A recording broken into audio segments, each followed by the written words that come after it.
Hello, I'm Chris, and this is my quick review on the MERWRY 52-inch fan. I do have an installation video on it. I would go check it out to see how I tucked the remote because it doesn't really show it in the instructions. So I get asked so many questions about this fan.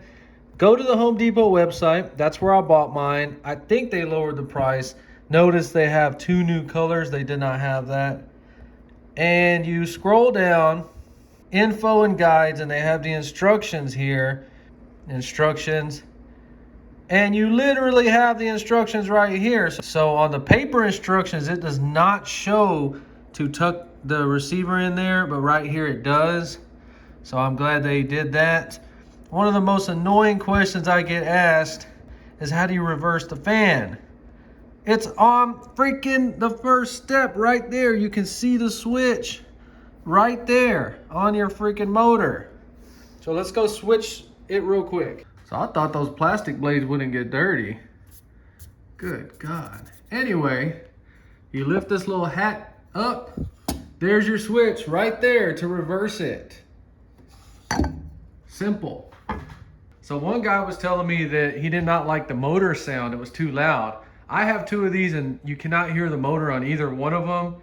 So if your motor is humming or buzzing, I would return it. Now, the fan is practically silent in low and medium, but in high, it will move so much air that you will hear the air noise, but that's not the motor, it's the air. So I insulated this house really good, and you cannot hear anything outside. This room is completely silent. All we can hear is the air moving around the blades of the fan. That is not the motor. The motor is making no noise. And in case you don't know what I'm talking about, it's like a hum, like an electric hum sound. But the human brain is very weird. I'm not lying. I was trying to hear it earlier and I started to. And you know what? I don't hear it no more. So let's move on. The next thing, if you hold the light button down, I completely didn't really notice at first. I'm not going to lie, and I found it out on accident. You can see we dim it. I love that at night. I wish I could capture it better, but I can't. And if we hold it down, we're gonna get to the brightest.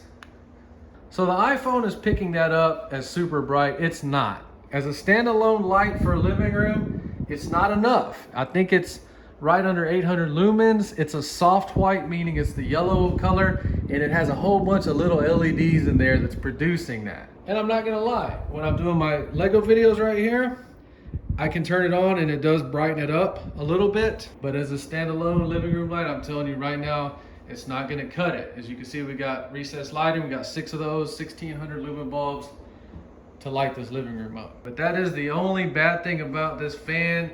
If you are trying to illuminate a living room or a kitchen or big room with just that light, you will be disappointed, I promise you. So the next issue with the fan is that they have codes for the remote. So I have 2 fans, 2 remotes. I did not change the code. I'm using the default code, as you can see right there. And either remote works for either fan. And you can see the button turns the lights on both at the same time, dims and brightens them. Fan, turned off, controls them both. So in the comments, someone was saying that their neighbor must have one of these fans because their light comes on and off, or something like that. So if you have to switch your code, let's turn the fan off. The back of the remote, we would change the numbers to whatever we want. Okay, so we're up on the ladder in the ceiling, and we need to access this remote. Remember, lefty loosey, righty tighty, turn it to the left. Drop that down right there, carefully. Now pay attention. You only have to loosen that one, take that one out.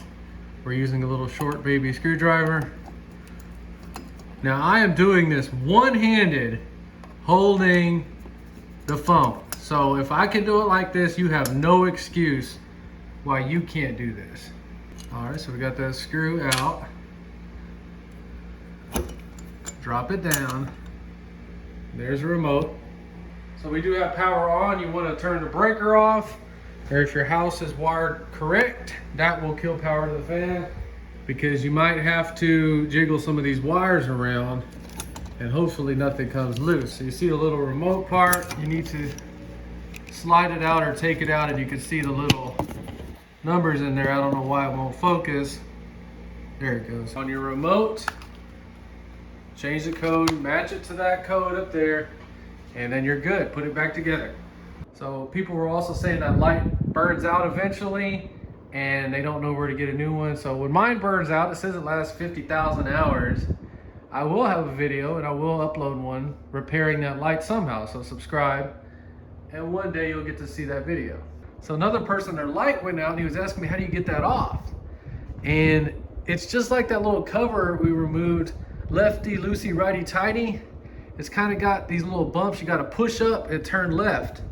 And the glass comes off first and then this.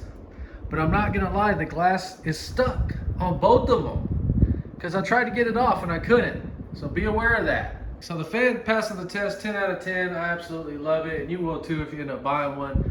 Just remember that light quality is not gonna be enough for a living room or a kitchen. That's it for the video. If you enjoyed, please like and subscribe, and thanks for watching.